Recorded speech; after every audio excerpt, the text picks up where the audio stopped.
මම ගම්සපි YouTube නාලිකාව වෙනුවෙන් දින්මි දර්ශිකා.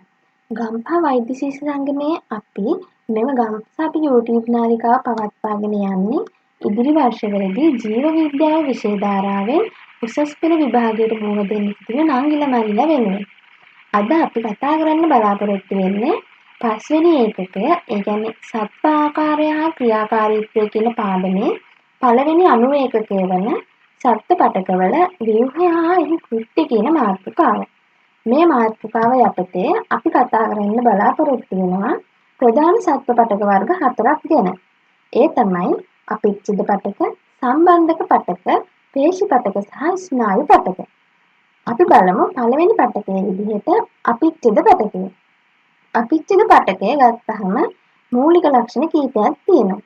අපිච්චිද පටකයේ ලාක්ෂණික ලක්ෂණ විදිහට අපි ගත්තහම පළවෙනි කරුණ තමයි මේ අපිච්චිත පටක පිහිටලා තියෙන්නේ සිරුරේ අවයවවල බාහිර හෝ අභ්‍යන්තර පෘෂ්ඨවල, අභ්‍යන්තර නිදහස් පෘෂ්ඨවල. ඒවා ආවරණය කරමින් තමයි අපිච්චිත පටක පිහිටලා තියෙන්නේ. මේ අපිච්චිත පටකයේ තියෙන සෛල ඊටාම ළඟින් ඇසිරිලා තියෙනවා.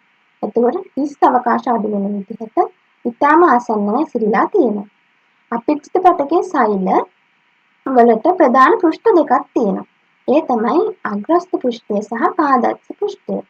අග්‍රස්ත පෘෂ්ඨය තියෙන්නේ දේහ අභ්‍යන්තර කුහරයකට හෝ දේහයේ බාහිරයට නිදහස් පෘෂ්ඨයක් විදිහට. ඒ වගේම පාදස්ත පෘෂ්ඨය තියෙන්නේ අපිච්චිත පටකයේ පහළෙහායින් තියෙන ධර්ම පටලයට සම්බන්ධ වෙලා. මේ අපිච්චිත පටකයේ තියෙන ඉතා විශේෂම ලක්ෂණයක් තමයි මේ අපිච්චිත පටකයට ඍජුව සම්බන්ධ වුණු රුධිර සැපයීමක් නැහැ. ඒතකොට අපිච්චිත පටකය තුල රුධිර වාහිනිය නැහැ. ඒතර මේ අපිච්චිත පටකයට ඔක්සිජන් හා පෝෂක ලැබෙන්නේ ඒ අපිච්චිත පටකයට පල්ලෙහායින් තියෙන සම්බන්ධක පටක වලින්. ඒ සම්බන්ධක පටකවල තියෙන රුධිරයෙන් පෝෂක හා ඔක්සිජන් අපිච්චිත පටකය විසින් ලබා ගන්නවා. ඊළඟට අපි බලමු අපිච්චිත පටකයේ තියෙන ප්‍රධාන කෘත්‍යයන්. මේ ප්‍රධාන කෘත්‍යයන් තුනක් ගැන අපේ විෂය නිර්දේශයේ කතා කරනවා. පළවෙනි කෘත්‍යය තමයි ආරක්ෂාව.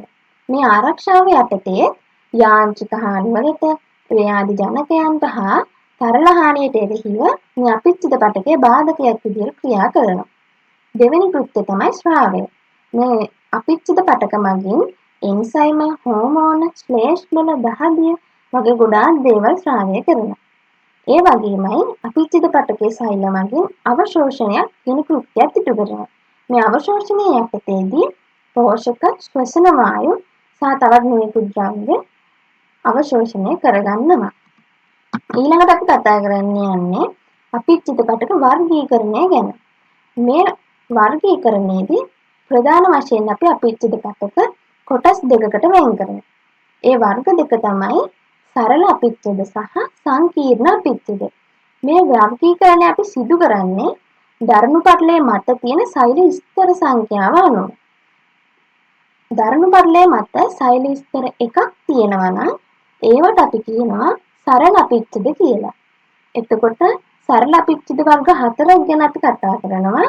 පළවෙනි එක සරල ශල්කමය අපිච්චිද, දෙවෙනි එක සරල ඝනාකාර අපිච්චිද, තුන්වෙනි එක සරල ස්තම්භික අපිච්චිද, හතරවෙනි එක ව්‍යාජ ස්තරීභූත ස්තම්භික අපිච්චිද. මේ වර්ග ගැන අපි ඉදිරියේදී වෙන වෙනම කතා කරනවා. ඊළඟට දරණු පටලයේ මත සෛල ස්තර එකකට වඩා වැඩිපුර තියෙනවා නම් අපි ඒවට කියනවා සංකීර්ණ අපිච්චිද කියලා. ඒවටම සංයුක්ත අපිච්චිද කියලා කියනවා. එතකොට මේකට උදාහරණ විදිහට ස්තරීභූත ශල්කමය අපිච්චිද සහ සංක්‍රාන්ති අපිච්චිද අපේ විෂය නිර්දේශයේ ඉදිරිපත් කරලා තියෙනවා. මුලින්ම අපි කතා කරන්නේ සරල අපිච්චිද ගැන. ඒ යටතේ පළවෙනි උදාහරණ විදිහට සරල ශල්කමය අපිච්චිදය ගැන. සරල ශල්කමය අපිච්චිද. එතකොට මේ අපිච්චිදේ තියෙන්නේ දරණු පටලයේ මත පිහිටුන සෛල සමූහයක්. සෛල ස්තර එකයි තියෙන්නේ. මොකද මේක සරල අපිච්චිදයක් හින්දා. ඊට පස්සේ අපේ සටහනේ අපිට කියලා තියෙනවා තැටි ආකාරයේ සෛල තමයි තියෙන්නේ. තැටි ආකාරයේ සෛල කියන්නේ පැතලි සෛල තමයි සරල ශල්කමය අපිච්චිදේ තියෙන්නේ. ඒ වගේමයි තනි සෛල ස්තරයක්. මේ අපිච්චදේ සෛල ඉතාමත් තුනි. ඒ කියන්නේ ඝනකම අඩු පැතලි සෛල. මේවා හරහා ද්‍රව්‍ය කාන්දු වෙන්න පුළුවන්. විසරණය මගින් තමයි මේ සෛල හරහා ද්‍රව්‍ය හුවමාරු වෙන්නේ. මේවා විශේෂයෙන්ම අපිට දකින්න පුළුවන් රුධිර කේශනාලිකා සහ ගර්තවල.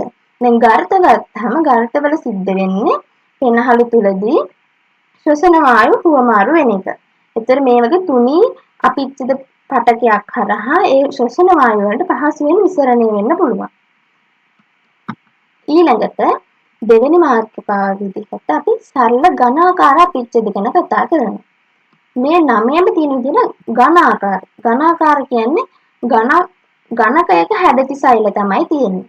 අපේ සිලබස් එකේ කියලා තියෙන්නේ ධාතු කැට හැඩති සෛල කියලා. ඒ කියන්නේ ඝනකයක හැඩති සෛල තමයි සරල ඝනාකාර අපිච්චදේ තියෙන්නේ. දැන් මේකේ සෛල තියෙන දරණු පටලයක් මත. ඕනම අපිච්චද සෛලයක් තියෙන දරණු පටලයක් මත. මේකෙත් ඒතර තනි සෛල ස්තරයක් තියෙන්නේ. ඒ හින්දා සරල අපිච්චද කියන කොටසට තමයි අයිති වෙන්නේ. මේ පටකවල තියෙන විශේෂම ලක්ෂණය තමයි සරල ඝනාකාර අපිච්චද විශේෂණය වෙලා තියෙන්නේ ශ්‍රාවය සඳහා. ශ්‍රාවය කිව්වහම ඒක එන්සයිම වෙන්න පුළුවන්, හෝමෝන වෙන්න පුළුවන්. අපිට මේ අපේ විෂය නිර්දේශයට අනුව සරල ඝනාකාර අපිච්චද තියෙන ස්ථාන විදිහට ඉදිරිපත් කරලා තියෙන්නේ රුක්ක නාලිකා, තයිරොයිඩ් ග්‍රන්ථි සහ කේට ග්‍රන්ථි. මේ ග්‍රන්ථි වලින් ශ්‍රාවය කරන ද්‍රව්‍ය ඒවයි කෘත්‍ය ගැන ඉදිරි පාඩම් වලදී අපිට ගොඩාක් විස්තර ඉගෙන ගන්න ලැබෙනවා. තුන්වන සරල අපිච්චද වර්ගය තමයි සරල ස්තම්භික අපිච්චද. සරල ස්තම්භික අපිච්චද යටතේ අපිට ඉගෙන ගන්න තියෙන විස්තර තමයි විශාල ගඩොල්කට හැඩති තනි සෛල ස්තරයක්. ඒ කියන්නේ මේ සරල ස්තම්භික අපිච්චද වල තියෙන ගඩොල්කට හැඩති නැත්නම් ඝන කාබ හැඩති දිගටි සෛල. එතකොට මේ සරල ස්තම්භික අපිච්චදේ කෘත්‍යයන් තමයි ශ්‍රාවය හෝ සක්‍රීය අවශෝෂණය. සක්‍රීය අවශෝෂණය කියලා කියන්නේ ශක්තිය වැය කරන ද්‍රව්‍ය අවශෝෂණය කරගන්න එක. ඒ පිළිබඳවත් ඉස්සරහදී ගොඩාක් විස්තර ඉගෙන ගන්න හම්බ වෙනවා. එතකොට සරල ස්තම්භික අපිච්චදට මූලික වශයෙන්ම දකින්න හම්බෙන්නේ ආන්ත්‍රික ආස්තරණය. කියන ආහාර ජීර්ණ පද්ධතිය ආශ්‍රිතව. මේ සෛල ධර්ම පටලයේ මත පිහිටන තනි සෛල ස්තරයක්. හතරවෙනි සරල අපිච්චද වර්ගය ව්‍යාජ ස්තරීභූත ස්තම්භික අපිච්චද. මේවයේ තනි සෛල ස්තරයක් තමයි මේවයේ දකින්න හම්බෙන්නේ. මොකද මේවා අයිති වෙන්නේ සරල අපිච්චද කියන මාතෘකාවට. මේ විශේෂත්වය තමයි මේ සෛල එකම උසකින් යුක්ත වෙන්නේ නැහැ. ඒ සෛල එක එක හැඩති වෙන්න පුළුවන්. ඒ වුණාට එකම ස්තරයයි පිහිටන්නේ. ඒක නැස්ටි එක එක මට්ටම් වල තියෙන්නේ.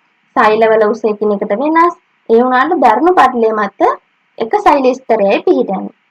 ඒතර මේවා නැස්ටි පිහිටන්නේ විවිධ මට්ටම් වල. ඒ නිසා බැලුව බැලමට ස්තර කීපයක් තියෙනවා වගේ පෙනුනත් ව්‍යාජ ස්තරීභූත ස්තම්භික අපිච්චද අපිට දකින්න හම්බෙන්නේ එක සෛල ස්තරය. බොහෝ පෘෂ්ඨවස්තුන්ගේ මේ අපිච්චදේ පක්ෂ්මදර සෛල දැකිය හැකියි. පක්ෂ්මදර සෛල කියන්නේ මේ සෛලවල කෙළවර පක්ෂ්ම දකින්න පුළුවන්. මේ පක්ෂ්ම ශ්ලේෂ්මල පටලයක් නිපදවලා ආස්තරණය කරලා තියෙනවා. මේක අපිට බහුලවම දකින්න හම්බෙන්නේ නාස් මාර්ගය, ශ්වාසනාලය වගේ ශ්වසන පද්ධතිය ආශ්‍රිතව.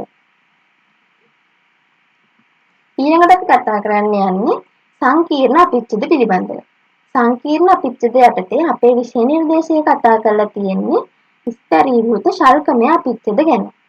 ස්තරීභූත ශල්කමය අපිච්චදේ සෛල ස්තර ගණනාවක් තියෙනවා. ඒ කියන්නේ මේක අයිති වෙන්නේ සංකීර්ණ අපිච්චද නැත්නම් සංයුක්ත අපිච්චද කියන කොටසට. මේ අපිච්චද ඉතා ඉක්මනින් පුනර්ජනනීය වේ. ඒ කියන්නේ මේ සෛල දැන් ධර්ම පටලයට දුරින් තියෙන සෛල ඒවා ගැලවිලා ඉවත් වුණොත් ඒවා නැවත නිපදවීමක් මේ ධර්ම පටලයේ ආශ්‍රිතව සිද්ධ වෙනවා. සෛල විභාජනයෙන් තමයි ඒවා නිපද වෙන්නේ. ධර්ම පටලයේ ආශ්‍රිතව තමයි නව සෛල පිහිටන්නේ. අග්‍රස්ත පෘෂ්ඨය ආශ්‍රිතව තමයි පැරණි සෛල පිහිටන්නේ. ඒතකොට පැරණි සෛල ගැලවිලා ඉවත් වෙන්න පුළුවන්. එතකොට නිපද වෙන නව සෛල මගින් ඒවා ප්‍රතිස්ථාපනය සිද්ධ වෙනවා. එතකොට මේ අපිච්චදේ දකින්න පුළුවන් වෙන්නේ සීරුම් වලට ලක් වෙන ස්ථානවල. උදාහරණ විදිහට සමය පිටත ප්‍රදේශයේ මුඛ ආස්තරණයේ ගුදය සහ යෝනි මාර්ගය. අපිච්චිත පටක කියන මාතෘකාව එතනින් ඉවරයි. අපි ඊළඟට කතා කරන්නේ දෙවෙනි සත්ව පටක වර්ගය වන සම්බන්ධක පටක වර්ගය. මේ වර්ගය යටතේ අණු කොටස් ගොඩාක් හම්බ වෙනවා. සාමාන්‍යයෙන් සම්බන්ධක පටක තමයි දේහය තුල බහුලව දක්නට ලැබෙන පටකය.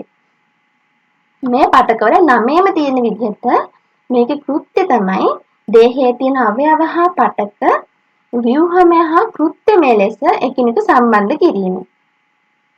මෙම පටකවල සෛල වර්ග ගොඩාක් තියෙනවා. ඒ සෛල බහිස්සෛලීය පූරකයක ගිලිලා තමයි පවතින්නේ. මෙම පටකවල පූරකය තුල තන්තු වර්ග කීපයකුත් දකින්න හම්බ වෙනවා. මෙම පටකවල පූරකය අර්ධ ඝන, ද්‍රව හෝ ඝන වෙන්න පුළුවන්. ඒව ගැන අපි ඉදිරියේදී බලමු. ඝන පූරකය තුල වෙනස් වර්ගවල සෛල හම්බ වෙනවා. සම්බන්ධක පටකවල හමු වන සෛල වර්ග. ප්‍රධාන වශයෙන් සෛල වර්ග 5ක් ගැන අපි කතා කරනවා. තන්තු සෛල, මහා භක්ෂාණු, කුඹ සෛල, මේද සෛල සහ සුදු රුධිර අණු. තන්තු සෛලවල කෘත්‍ය තමයි තන්තු ප්‍රෝටීන ශ්‍රාවය කිරීම. ඒ කියන්නේ සම්බන්ධක පටකය තුළ පවතින තන්තු නිපදවීමට අදාළ කෘත්‍ය. දෙවෙනි සෛල වර්ගයේ විදිහට මහා භක්ෂාණු ඒ කෘත්‍ය තමයි භක්ෂක සෛලිකතාව මගින් ආගන්තුක අංශු සහ සෛල සුන්බුන් පරිග්‍රහණය. ඒ කියන්නේ ඒ පටකයේ ආශ්‍රිතව ආවොත් ශුද්ධ ජීවිත ව්‍යාජනක ශුද්ධ ජීවියේ ඒ සෛල භක්ෂක සෛලිකතාවය මගින් ජීර්ණය කරලා පරිග්‍රහණය කිරීම. තුන්වෙනි සෛල වර්ගය කුඹ සෛල. කුඹ සෛලවල කෘත්‍ය තමයි හෙපරීන් සහ හිස්ටමින් ශ්‍රාවය කිරීම. හෙපරීන් කියන්නේ විද්‍යුත් ප්‍රතික්‍රියාකාරකයක්, හිස්ටමින් කියන්නේ ආසාත්මික ප්‍රතික්‍රියා ආශ්‍රිතව පවතින රසායනික ද්‍රව්‍යයක්. මේවා පිළිබඳව ඉදිරි පද්ධති ආශ්‍රිත පාඩම් වලදී අපිට ඉගෙන ගන්න පුළුවන්. හතරවෙනි සෛල වර්ගය මේද සෛල. මේද සෛලවල කෘත්‍ය ගබඩා කිරීම සහ පරිවර්ණය. පස්වෙනි සෛල වර්ගය සුදු රුධිර අණු. සුදු රුධිර අණු වල කෘත්‍ය ආරක්ෂාව. ඊළඟට අපි කතා කරමු සම්බන්ධක පටකවල හමු වන තන්තු වර්ග ගැන. සම්බන්ධක පටකවල තන්තු වර්ග ප්‍රධාන වශයෙන්ම තුනක් හම්බ වෙනවා. කොලජන් තන්තු, ජාලාකාර තන්තු සහ ප්‍රත්‍යස්ත තන්තු. කොලජන් තන්තු වල කෘත්‍ය ශක්තිය හා සුනම්‍යතාවය සැපයීම. ජාලාකාර තන්තු වල කෘත්‍ය සම්බන්ධක පටක යාබදක පටක වලට බැඳීම. ප්‍රත්‍යස්ත තන්තු වල කෘත්‍ය පටකයේ ප්‍රත්‍යස්ත බව ඇති කිරීම. මේ කෘත්‍යයන් පිළිබඳව විශේෂ අවධානයක් අපි යොමු කරන්න ඕනේ. ඊළඟට සම්බන්ධක පටකවල පොදු කෘත්‍යයන් ගත්තහම බැඳ තබා ගැනීම හා ව්‍යුහමය සංධාරණය, ආරක්ෂාව, ද්‍රව්‍ය පරිවහනය සහ පරිවරණය. මේවා සිද්ධ වෙන්නේ කොහොමද කියලා අපි උදාහරණ කතා කරද්දී ඔයාලට ඉගෙන ගන්න පුළුවන්.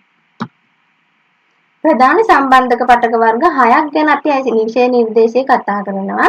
ඒ තමයි ලිහිල් සම්බන්ධක පටක, තන්තුමය සම්බන්ධක පටක, මේද පටක, රුධිර පටක, කාර්ලේජ පටක, අස්ථි. ඊළඟට ඒ සම්බන්ධක පටක වර්ග යටතේ පළවෙනි වර්ගය ලිහිල් සම්බන්ධක පටක. එහෙම නැත්නම් අරියල සම්බන්ධ පටක කියලා කියනවා.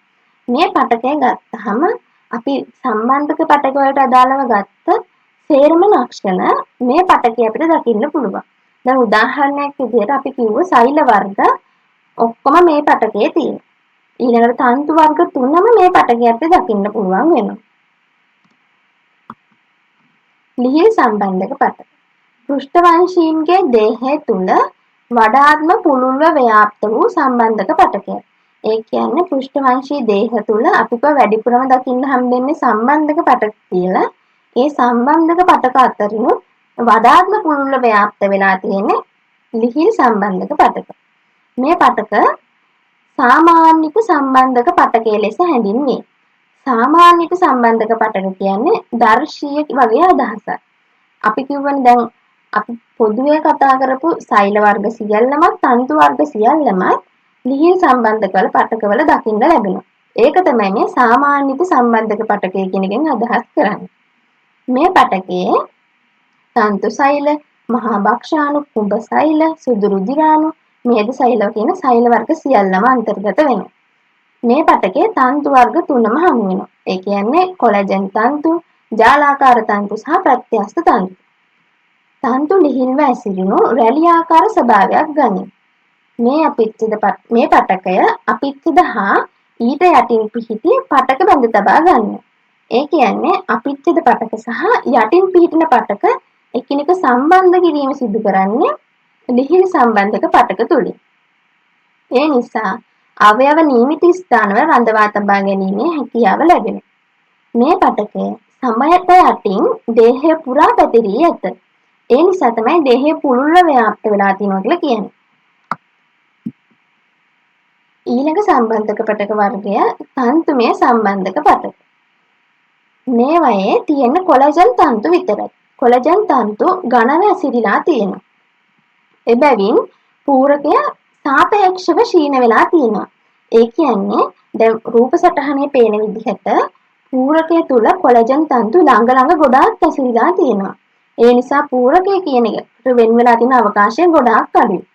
ඒ වගේම මේකේ තියෙන සෛල වර්ගයක් තන්තු සෛල විතරයි. ඊටාම සුළු සෛල ප්‍රමාණයක් තමයි තියෙන්නේ. ඒතර වැඩිපුරම තියෙන්නේ කොලජන් තන්තු. මේ පටකය කණ්ඩරා හා බන්ධනිවල තමයි තියෙන්නේ. ඒතර කණ්ඩරා කියලා කියන්නේ අස්ථියකට පේශි සම්බන්ධ කරන පටකය. බන්ධනී කියන්නේ අස්ථි දෙකක් සංධියකදී සම්බන්ධ කරන පටකය. මේ වගේ මෙවැනි පටකවලට අපිට ඕන වෙනවා ඇදීමේ හැකියාව. එහෙම නැත්නම් ආතන්‍ය ශක්තිය. ඒක දරා ගන්න තමයි තන්තුමය සම්බන්ධක පටක ප්‍රයෝජනවත් වෙන්නේ. ඊළඟ සම්බන්ධක පටක වර්ගය තමයි මේද පටකය. මේද පටකය මේද සෛල වලින් තමයි ඇසිරිලා තියෙන්නේ. ඒ කියන්නේ මේද පටකය ගත්තාම ඒකේ තියෙන්නේ මේද සෛල. සෑම මේද සෛලයක්ම විශාල මේද ගෝලිකාවකින් යුක්ත වේ. ඒ කියන්නේ මේ මේද සෛල තුල මේදය ගබඩා කරලා තියෙනවා. මෙය විශේෂණීය වූ විශේෂිත ලිහිල් සම්බන්ධක පටක වර්ගයයි. ඒ කියන්නේ ලිහිල් සම්බන්ධක පටක විශේෂණය වෙලා තමයි මේද පටකය හැදිලා තියෙන්නේ. ඒ වගේම මේ මේද සෛල තුල ගබඩා කරලා තියෙන මේදය ඉන්ධනයක් විදිහට අපිට ගබඩා කරලා තියෙනවා. ඒ කියන්නේ අපිට ශක්තිය අවශ්‍ය වෙලාවක කාබෝහයිඩ්‍රේට් මදි වුණොත් මේ මේදය බිඳ හෙළලා ශක්තිය නිපදවන්න පුළුවන්. නිදසුනක් ලෙස මේ පටකය සමට යටින් පිහිටා ඇති අතර එහිදී තාප පරිවර්ණය හා ශක්ති කබඩාවක් ලෙස ක්‍රියා කරයි. තාප පරිවර්ණය කියන්නේ දේහයේ නිපදවන තාපය බාහිරයට හානි නොවි දේහය තුල ආරක්ෂා කර ගැනීම තමයි තාප පරිවර්ණය කියලා කියන්නේ. ඒ වගේම අපිට අවශ්‍ය ශක්තිය නිපදවා ගන්න ශක්ති ගබඩාවක් විදිහටත් මේද පටකය අපිට උදව් වෙනවා. ඊළඟ පටක වර්ගය රුධිර පටකය. රුධිර පටකය කියන එක අයිති වෙන්නේ මේ සම්බන්ධක පටක කියන කොටසට. රුධිර පටකය විශේෂණය වූ සම්බන්ධක පටකයක්. දැන් අපිට ව්‍යුහගත රචනා ප්‍රශ්නකදී අහන්න පුළුවන් රුධිරය විශේෂණය වූ සම්බන්ධක පටකයක් වෙන්නේ ඇයි? ඒකට කරුණු තුනක් ඉදිරිපත් කරන්න කියලා. එහෙම ගත්තොත් පළවෙනි කරුණ තමයි පූරකය සෛල මගින් ශ්‍රාවය නොවීම. ඒ කියන්නේ සාමාන්‍ය සම්බන්ධක පටකයක නම් ඒට අදාළ පූරකය නිපදවන්නේ ඒ පටකයේම තියෙන සෛල වලින්. හැබැයි රුධිරයේ පූරකය එහෙම නැත්නම් රුධිර ප්ලාස්මාව රුධිර සෛල වලින් නෙමෙයි නිපදවන්නේ. දෙවෙනි කරුණ රුධිරය කැටි ගැසීමේ ක්‍රියාවලියේදී පමණක් තන්තු ඇති වේ. ඒ කියන්නේ අපි සම්බන්ධක පටක ලක්ෂණ කතා කරද්දී කිව්වා සාමාන්‍ය සම්බන්ධක පටකවල තන්තු තියෙනවා කියලා. හැබැයි රුධිරයේ එහෙම සාමාන්‍ය අවස්ථාවේදී රුධිරයේ තන්තු දකින්න හම්බෙන්නේ නැහැ. රුධිරයේ කැටි ගැසෙන අවස්ථාවේදී විතරයි තන්තු දකින්න හම්බෙන්නේ. ඊළඟට තුන්වෙනි කරුණ තමයි රුධිරයේ බහිස්සෛලීය පූරකය ද්‍රවමය පූරකයක් තමයි තියෙන්නේ. ඒකට අපි රුධිර ප්ලාස්මාව කියලා නම් කරනවා. ඊළඟට මේ රුධිරයේ සංඝටක ගත්තොත් රුධිර ප්ලාස්මාවේ තියෙන්නේ ලවණ, ජලය සහ ප්‍රෝටීන. ඒ පිළිබඳ වැඩිදුර කරදරු රුධිර සංසරණ පද්ධතිය ආශ්‍රිත පාඩමේදී අපිට ඉගෙන ගන්න පුළුවන්. ඊළඟට රුධිර ප්ලාස්මාව තුල අපිට දකින්න හම්බෙනවා රතු රුධිර සෛල, සුදු රුධිර සෛල සහ පට්ටිකා. රතු රුධිර සෛල වලින් සිද්ධ කරන්නේ ශ්වසන වායු පරිවහනය. සුදු රුධිර සෛල මගින් ආරක්ෂාව. පට්ටිකා මගින් රුධිර කැටි ගැසීම. ඒවා පිළිබඳව විස්තර රුධිර සංසරණය කියන පාඩම යටතේ දීර්ඝව කතා කරනවා. ඊළඟට මේ රුධිරයේ ප්‍රධානම කෘත්‍ය ගත්තොත් ද්‍රව්‍ය පරිවහනය, ආරක්ෂාව හා ආශෘති විධානය. ද්‍රව්‍ය පරිවහනය කරන ප්‍රධානම මාධ්‍ය තමයි රුධිරය. ඊට පස්සේ සුදු රුධිරාණු වලින් අපේ දේහයට ආරක්ෂාව සැපෙනවා. රුධිරයේ ප්‍රධාන සංඝටක රතු රුධිරාණු, සුදු රුධිරාණු, රුධිර පට්ටිකා සහ රුධිර ප්ලාස්මය. ඊළඟට අපි කතා කරන්නේ කාටිලේජ පටකය. කාටිලේජ පටකයේ පූරකයේ තියෙන්නේ කොන්ඩ්‍රොයිටින් සල්ෆේට්. මේක වැදගත් කරුණක්. මේ පටකයේ හැදිලා තියෙන සංයෝගය තමයි කොන්ඩ්‍රොයිටින් සල්ෆේට්. මේක ප්‍රෝටීන කාබෝහයිඩ්‍රේට් සංකීර්ණයක්. ඒක රබර් වගේ ප්‍රත්‍යස්ත සංකීර්ණයක්. ප්‍රෝටීන හා කාබෝහයිඩ්‍රේට් එකතු වෙලා තමයි කොන්ඩ්‍රොයිටින් සල්ෆේට් හැදිලා තියෙන්නේ. මේ පූරකය තුල කාටිලේජ සෛල. කාටිලේජ සෛල වලට තමයි කොන්ඩ්‍රොසයිට කියලා කියන්නේ. ඒවා සහ කොලජන් තන්තු ගිලිලා පවතිනවා. කොන්ඩ්‍රොසයිට කොන්ඩ්‍රොයිටින් සල්ෆේට් සහ කොලජන් තන්තු ස්‍රාවය කරනවා. ඒ කියන්නේ මේ කොන්ඩ්‍රොසයිට නැත්තම් කාටිලේජ සෛල වලින් තමයි කොලජන් තන්තුයි කාටිලේජ පූරකය නැත්තම් කොන්ඩ්‍රොයිටින් සල්ෆේටුයි නිපදවන්නේ. මේ පටකය ශ්වාසනාලයේ හා අන්තර් කශේරුකා මඩල වැනි ස්ථානවලට සංධාරණය හා සුනම්මිතාවය ලබා දෙනවා. ශ්වාසනාලයේ අන්තර් කශේරුක මඩල කියන කශේරුකා දෙකක් අතර පිහිටන කාටිලේජ පටකය. ඒ වගේ ස්ථානවලදී සංධාරණයයි සුනම්මිතාවය නැත්නම් නම්‍යශීලී බව ලබා දෙන්න මේ කාටිලේජ පටකය අපිට වැදගත් වෙනවා. ඊළඟට අවසාන සම්බන්ධක පටක වර්ගය තමයි අස්ථි පටකය. අස්ථි පටකය ඛනිජ භවනය වූ සම්බන්ධක පටකයක්. ඒ කියන්නේ අස්ථි පටකයේ පූරකයේ අපිට අකාබනික අයන වර්ග දකින්න හම්බ වෙනවා. පූරකය කොලජන් තන්තු සහ අකාබනික අයන වලින් සමන්විත වෙනවා. මේ අකාබනික අයන වලට උදාහරණ කැල්සියම්, මැග්නීසියම් හා ෆොස්ෆේට්. ඊළඟට දැන් අනිත් සම්බන්ධක පටක වගේම අස්ථි පටකවල පූරකයේ සෛල වර්ග විදිහට ඔස්ටියෝබ්ලාස්ට් හා ඔස්ටියෝසයිට් දකින්න හම්බෙනවා. ඔස්ටියෝබ්ලාස්ට් තමයි අස්ථිකාරක සෛල කියලා හඳුන්වන්නේ. ඔස්ටියෝසයිට් මගින් අස්ථි පටකේ නඩත්තු කරන පරිණත අස්ථි සෛලයක් වෙනවා. ගර්තිකා තුල තමයි ඔස්ටියෝසයිට් අඩංගු වෙන්නේ. මේ ඔස්ටියෝසයිට් පිහිටන විදිහ ගැන මම ඉතින් පැහැදිලි කරලා දෙන්නම්. ඔස්ටියෝන නම් පුනරාවර්තන ඒකක වලින් ක්ෂීරපායී ඝන අස්ථි සමන්විත වෙනවා. ඒ කියන්නේ මේ ඔස්ටියෝන කියන ඒකක නැවත නැවත පිහිටීමෙන් තමයි ක්ෂීරපායීන්ගේ අස්ථි නිර්මාණය වෙලා තියෙන්නේ. එක් ඔස්ටියෝනය ඛනිජ භවනය වූ ඒක කේන්ද්‍රික ස්තරයකින් සමන්විත වේ. ඒ කියන්නේ කේන්ද්‍රයක් මුල් කරගෙන තමයි මේ ඔස්ටියෝන පුනරාවර්තනය වෙලා තියෙන්නේ. ඔස්ටියෝනයක මැදයේ මධ්‍ය නාලයක් පවතින අතර එහි රුධිර වාහිනී සහ ස්නායු පවතිනවා. ඒකෙන් දැන් අපි කියවනේ ඔස්ටියෝනයේ තියෙන කේන්ද්‍රයක් ඒක කේන්ද්‍රික විදිහට කියලා. ඒ කේන්ද්‍රයේ මධ්‍ය නාලයක් පිහිටනවා. ඒ මධ්‍ය නාලය තුල රුධිර වාහිනී සහ ස්නායු පවතිනවා. මේ රුධිර වාහිනී කියන එක යටතේ ධමනි, ශිරා සහ වසා වාහිනී කියන තුනම අඩංගු වෙනවා. බොහෝ පෘෂ්ඨවංශීන්ගේ අන්තස්සකිල්ල සාදනු ලබන්නේ මෙම පටකය මගින්. ඒ කියන්නේ බොහොමයක් පෘෂ්ඨවංශීන්ගේ අන්තස්සකිල්ල සෑදීමට අස්ථි තමයි දායක වෙන්නේ. නමුත් පෘෂ්ඨවංශීන්ගේ කොන්ඩ්‍රික්ටියේස් කියන වංශයට තියෙන්නේ කාඩිලේජීමේ සකිල්ල. මෙම අස්ථි පටකය මගින් ශරීරයට සංධාරණය සහ ශක්තිය සපයනවා. ශරීරයේ ඍජුව පවත්වා ගන්න අස්ථි පටකය ගොඩාක් වැදගත් වෙනවා. එතකොට මේ තියෙන්නේ හැවසිය නාලය කියන එක. ඒ කියන්නේ ඔස්ටියෝනයක මැදේ තියෙන කුහරය. ඔස්ටියෝනයක් කියන්නේ මේ විදිහට පිහිටන ඒක කේන්ද්‍රික ස්තරයක්. ඒ ඒක කේන්ද්‍රික ස්තරය හැදිලා තියෙන්නේ ඔස්ටියෝසයිට වලින්. මේ හැවසිය නාලය නැත්තම් ඒක කේන්ද්‍රිකව තියෙන මැදේ තියෙන කුහරය තුල ධමනි, ශිරා සහ වසා වාහිනී දකින්න ලැබෙනවා. ඊළඟට අපි කතා කරන්නේ තුන්වන සත්ත්ව පටක වර්ගය වෙන පේශි පටකය ගැන. පේශි පටක. පේශි පටකය චලනය සඳහා දායක වෙනවා. ඒ කියන්නේ මේ පේශි පටකය අපිට ප්‍රධාන වශයෙන්ම වැදගත් වෙන්නේ චලනය සඳහා. පේශි පටකයේ සෛල ඇක්ටින් සහ මයොසින් ප්‍රෝටීන වලින් සමන්විත වේ. ඒ කියන්නේ මේ පේශි පටකයේ සෛලවල ඇක්ටින් මයොසින් කියන ප්‍රෝටීන වර්ග දෙක තියෙනවා. ඒව දායක වෙන්නේ මේ පේශි සංකෝචනය සඳහා. මේ පේශි පටකයට සංකෝචනය වීමට සහ ඉහිල් වීමට හැකියාවක් තියෙනවා. මේකට අදාළ විශාල යාන්ත්‍රණයක් තියෙනවා. ඒක ගැන අස්ථි පද්ධතියට අදාළ පාඩමේදී අපි ඉගෙන ගන්නවා. ඊළඟට පේශි පටකය යටතේ අපි ප්‍රධාන පේශි පටක ආකාර 3ක් ගැන කතා කරනවා. සිනිඳු පේශි පටකය, කංකාල පේශි පටකය, හර්ට් පේශි පටකය. අපි විශේෂයෙන්ම මේවයි දැනගන්න ඕනේ මේ එකිනෙක පටක වර්ගය අනිත් වර්ගය සමග සංසන්දනාත්මකව වෙනස් වෙන විදිහ. අපි මුලින්ම කතා කරමු සිනිඳු පේශි පටකය ගැන. සිනිඳු පේශි පටකය. සිනිඳු පේශි පටකයේ සෛල තර්කු හැඩ ගන්නා අතර ඒක න්‍යෂ්ටික වේ.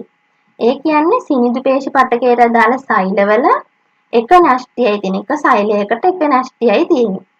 තර්කු හැඩති කියන්නේ දෙපැත්තෙන් සිහින් වෙන මධ්‍යයේ පළල් ව්‍යුහයකට. මෙම සෛල විලයක රහිත වේ. ඒ කියන්නේ මේවයේ විලයක දකින්න ලැබෙන්නේ නැහැ.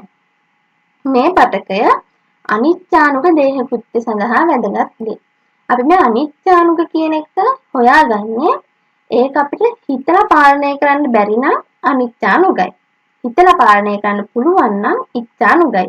එතකොට සිනිඳු පේශික පටක අපිට අනිච්චානුක දේහ කෘත්‍යයේ තමයි වැදගත් වෙන්නේ. උදාහරණයක් විදිහට ආමාශයේ මත්ගෑම. ධමනි සංකෝචනය. ආමාශයේ මත්ගෑම කියන්නේ ආහාර ජීර්ණයේදී ආමාශයේ සිදුවන සංකෝචන සහ හිල්වීම ශ්‍රේණියක්. ධමනි සංකෝචනය කියන්නේ ධමනි වල රුධිර ගමන් කිරීමේදී ධමනි සංකෝචන වීම සහ හිල්වීමේ ක්‍රියාවලිය. සිනිඳු පේශි පටකය ආහාර මාර්ගයේ මූත්‍රාශයේ ධමනි සහ අනෙකුත් අභ්‍යන්තර ඉන්ද්‍රියන්හි දකින්න ලැබෙනවා. මේ සිනිඳු පේශි පටකයන් දේහයේ අවයව රාශියක අපිට දකින්න පුළුවන්. ඊළඟට කංකාල පේශි පටකය. කංකාල පේශි පටකය බහුනෂ්ටිකයි. දිගු සෛල කලඹකින් මෙම පටකය සමන්විත වේ. ඒ කියන්නේ කංකාල පේශි පටකයේ තියෙන දිගටි සෛල. එකම සෛලයේ නෂ්ටි රාශියක් තියෙනවා. සෛල විලේඛන සහිත වේ. ඒ කියන්නේ මෙතන ඉරි වගේ පේන්නේ විලේඛන කියන එක. මේ විලේඛන විදිහට අපි දිස් වෙන්නේ මේ පේශි සෛලවල තියෙන සාකොමියර කියන ව්‍යුහය. ඒතර පේශි සෛලවල තියෙන සංකෝචන ඒකකය තමයි සාකොමියරය කියලා කියන්නේ. මේ සාකොමියරයේ ක්‍රියාකාරීත්වය අස්ථි පද්ධතියට අදාළ පාඩමේදී අපිට ඉගෙන ගන්න පුළුවන්. සාකොමියරයේ සංවිධානයේ හේතුවෙන් විලේඛාකාරයේ පෙනුමක් පේශි සෛලවලට ලබා දෙයි. සාමාන්‍යයෙන් මේ පේශි සිරුරේ කංකාල පද්ධතියට සම්බන්ධව පවතී. කංකාල පද්ධතිය කියන්නේ සිරුරේ අස්ථි පද්ධතිය. කංකාල පේශි පිහිටන්නේ බොහෝ විට අස්ථි පද්ධතියට සම්බන්ධ වෙලා. ප්‍රධාන වශයෙන් ඉච්ඡානුක චලනවලට තමයි උදව් වෙන්නේ. ඒක අපි හිතලා පාලනය කරන්න පුළුවන්. ඒ කියන්නේ අත්පා චලනයට වගේ කෘත්‍යයන් වලදී තමයි කංකාල පේශි භාවිතා වෙන්නේ. තුන්වෙනි පේශි පටකය හර්ට් පේශි පටකය. හර්ට් පේශි පටකය ඒක න්‍යෂ්ටික සෛල වලින් තමයි සමන්විත වෙන්නේ. ඒ කියන්නේ එක සෛලයකට අදාළ එක න්‍යෂ්ටියයි තියෙන්නේ. මෙම සෛල අන්තරස්ථාපිත මඩල වලින් එකිනෙකට සම්බන්ධ කරනවා. ඒ කියන්නේ මේ සෛල දෙකක් සම්බන්ධ කරන්න ඒ අතරමැද තියෙනවා අන්තරස්ථාපිත මඩල කියලා කොටසක්. මේ සෛලවලත් සාකොමියර පිහිටන හින්දා විලේඛිත ස්වරූපයක් තමයි දකින්න හම්බෙන්නේ. මේ අන්තරස්ථාපිත මඩලේ කෘත්‍ය තමයි හෘදයේ සංකෝචනය එකවර සිදු කිරීම. හෘදයේ සමකාලීකృత සංකෝචනය සහ මේ සෛල අතර සංඥා හුවමාරු කිරීම. ඒකට තමයි අන්තරස්ථාපිත මඩල උදව් වෙන්නේ. ඒතර මේ හර්ට් පේශි පටකය අපිට දකින්න හම්බෙන්නේ හෘදයේ බිත්තියේ පමණයි. සිරුරේ වෙන කොහේවත් අපිට හර්ට් පේශි පටකය දකින්න හම්බෙන්නේ නැහැ. ඊළඟට අපි කතා කරන්න යන්නේ අවසාන සත්ත්ව පටක වර්ගයේ විදිහට ස්නායු පටකය. ස්නායු පටකයේ ප්‍රධාන සෛල වර්ග දෙකක් ගැන අපි කතා කරනවා. ඒ තමයි නියුරෝන සහ නියුරෝග්ලියා සෛල. නියුරෝන වල කෘත්‍යය තමයි ස්නායු ආවේග ලබා ගැනීම, කාර්යාවලිය හා සම්ප්‍රේෂණය. නියුරෝග්ලියා සෛලවල කෘත්‍යය තමයි නියුරෝන වලට සංධාරණය සැපයීම. අපි මුලින්ම කතා කරමු නියුරෝන ගැන. ස්නායු පද්ධතියේ ව්‍යුහමය ඒකකය නියුරෝනයයි. ස්නායු පද්ධතියේ ව්‍යුහමය ඒකකය තමයි නියුරෝනය කියලා කියන්නේ. හැබැයි ස්නායු පද්ධතියේ කෘත්‍යමය ඒකකය නියුරෝනය නෙමෙයි. ස්නායු පද්ධතියේ කෘත්‍යමය ඒකකය ප්‍රතීක ඡාපය. ස්නායු පද්ධතියේ ව්‍යුහමය ඒකකය තමයි නියුරෝනය. නියුරෝනයකට සෛල දේහයක්, අනුශාකිකා හා අක්ෂණයක් අඩංගු වෙනවා. ප්‍රධාන වශයෙන්ම සෛල දේහයක්, අනුශාකිකා සහ අක්ෂණයක් අඩංගු වෙනවා. එතකොට මේ අනුශාකිකා සහ සෛල දේහයෙන් කරන්නේ තවත් නියුරෝනයකින් එන ස්නායු ආවේග ලබා ගැනීම. අක්ෂණයෙන් කරන්නේ ඒ ලබාගත්තු ස්නායු ආවේග තවත් නියුරෝනයකට හරි සෛලයකට හරි පේශියකට හරි සම්ප්‍රේෂණය කිරීම. ස්නායු පද්ධතියට අදාළ නියුරෝන වල අක්ෂණ එකිනෙක ළඟින් පිහිටලා අක්ෂණ කදම්බයක් විදිහට තමයි ස්නායු පද්ධතිය තුල පිහිටන්නේ. ඊළඟට නියුරෝන වර්ග ප්‍රධාන වශයෙන් 3ක් තියෙනවා.